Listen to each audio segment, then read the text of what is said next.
예수님보다 6개월 이 세상에 먼저 태어난 분이 계셨습니다. 그분이 요단강에서 세례를 베푸는 구약의 마지막 선지자였기 때문에 별명을 세례 요한이라 불렀습니다. 그래서 이름은 요한인데 앞에 세례자가 붙습니다. 그가 세례를 베푼던 어느 날 하나님께서 그의 천사를 보내서 내일 내게로 구름대처럼 많은 사람들이 몰려오는 중에 한 사람의 머리 위에 성령이 비둘기같이 임할 것이다. 그가 세상 죄를 지고 가는 하나님의 어린 양 메시아다. 이렇게 하나님이 일러주셨습니다. 세례 요한은 자기 사명을 알았습니다. 그는 제사장의 아들로 태어나서 광야에서 약대 털옷 입고 메뚜기와 석청을 먹으며 근신, 절제 그리고 수도의 삶을 살다가 때가 되어 하나님의 아들을 이 땅에 오심을 알리는 광야의 소리로 그리고 그 첩경을 편탕케 하는 길을 만드는 자로 하나님이 먼저 세례를 베풀게 했습니다. 그래서 요단강에서 죄사함의 세례를 베풀며 백성에게 메시아가 오심을 선언하고 있었습니다. 그런데 그 다음날 늘 세례 요한에게는 수많은 군중이 몰려드는데 전날 하나님으로부터 계시를 받았기 때문에 그 다음날은 자기에게 몰려드는 사람들을 유심히 보고 있는데 한 유대 젊은이의 머리 위에 성령이 비둘기같이 임하는 것이 보인 것입니다. 할렐루야.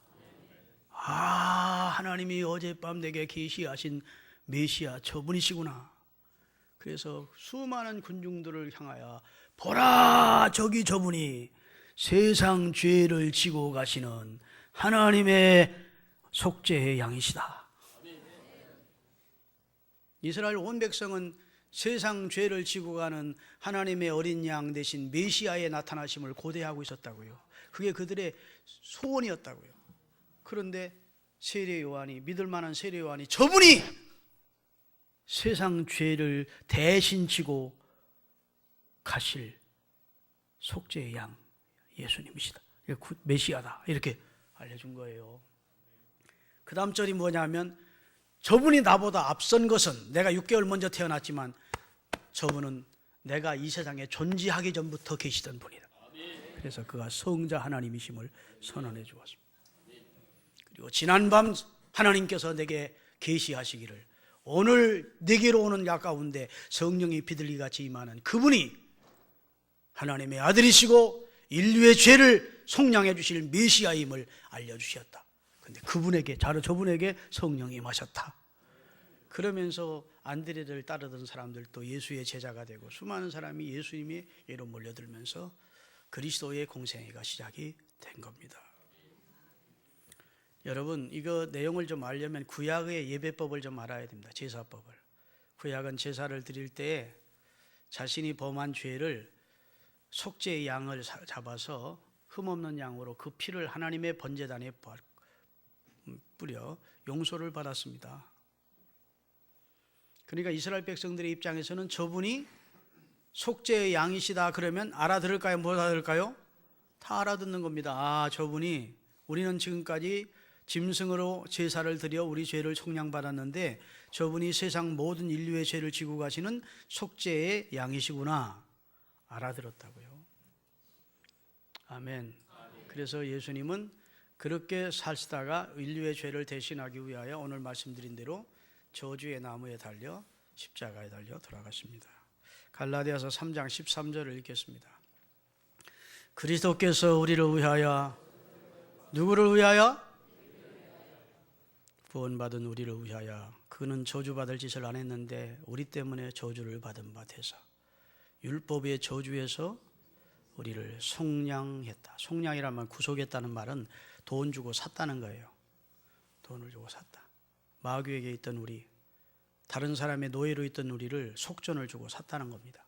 속량했으니 그걸 구속이라고 그러고 대신 돈을 내주는 걸 대속이라고 그래요. 예수님이 우리를 위해 구속도 대속도 해주신 겁니다.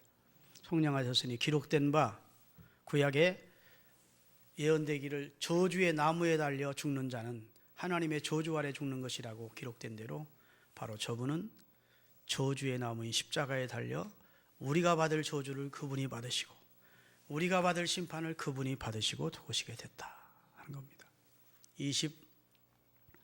24절 다 같이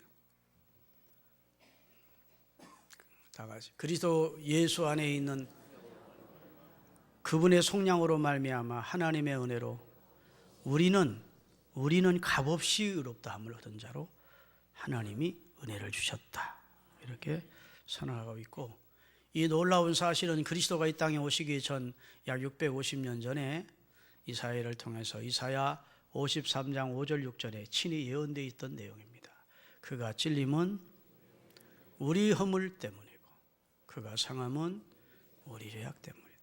그가 징계를 받음으로 우리는 평화를 누리게 됐고 그가 하나님의 채찍을 맞음으로 우리는 나음을 얻게 됐다. 우리는 다 어리석은 양 같아서 그릇 행하여 제 길로 갔거늘 여호와께서는 따라합시다. 우리 모두의 죄악을 그에게 담당시켰다. 자, 이 말씀과 보라 세상 죄를 지고 가는 하나님의 어린 양이라는 말씀과 같습니까? 안 같습니까? 바로 그분이라는 겁니다. 우리를 위해 친히 매를 맞으시고 우리 모두의 죄를 그에게 담당시켜 세상 죄를 지고 십자가에 달려 우리를 구원해 주실 바로 그분이 오셨다 그 얘기예요. 할렐루야. 하나님을 떠나 범죄한 자가 아무런 값도 치르지 않고 신분을 회복하는 일은 하나님의 공의로우심에 반하는 일입니다. 죄의 삭은 사망이라고 하나님이 선언하셨는데 하나님을 떠나 큰 죄를 범한 자가 아무런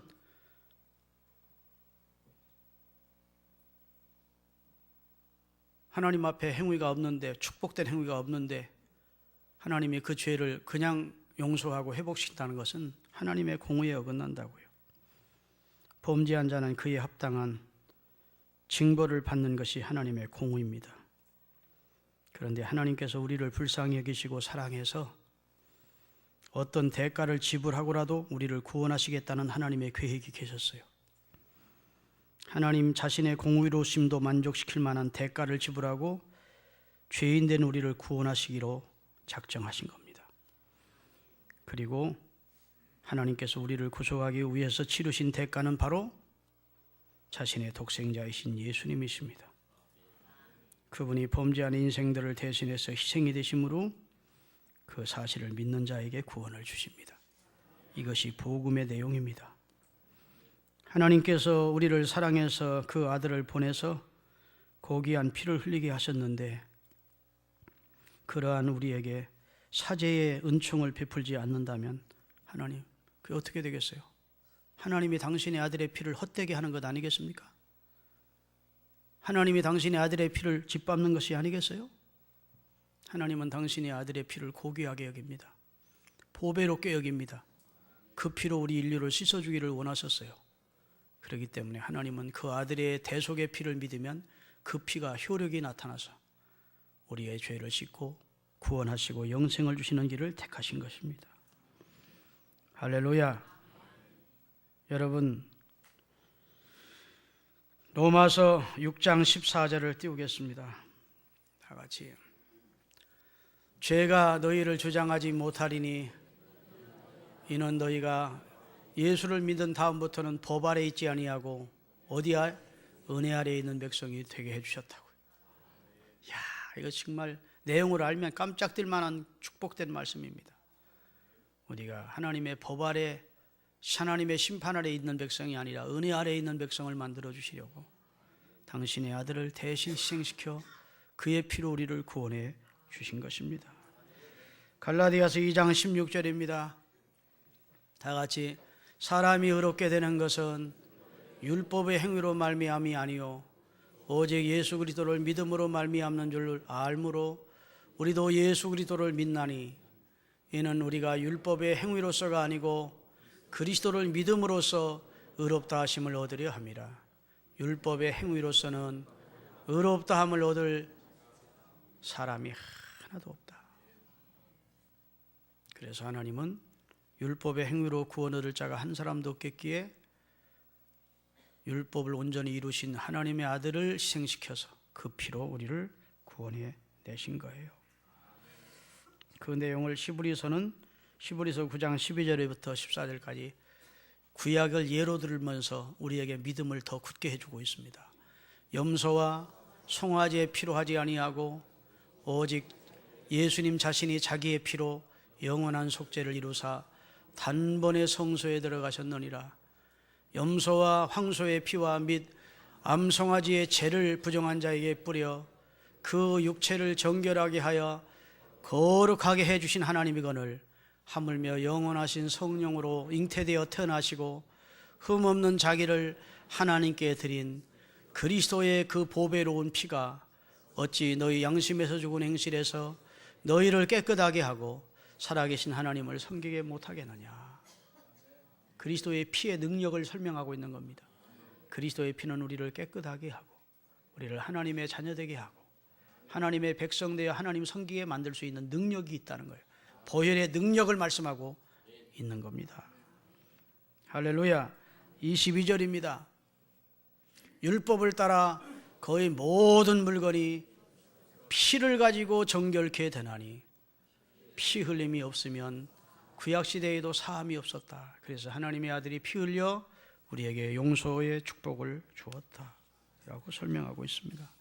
베드로전서 1장 18절 19절입니다.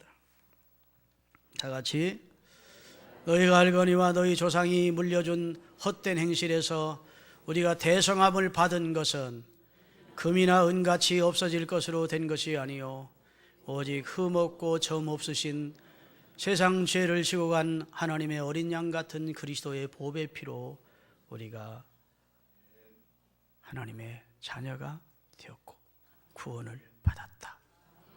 바로 그 일을 이루기 위해서 마태복음 26장 28절에 예수님은 성찬식을 행하면서 이 성찬의 의미를 설명해 주셨습니다. 이것은 죄 사함을 얻게 하려고 많은 사람을 위하여 흘리는 바 곧 나의 피 곧 언약의 피니라.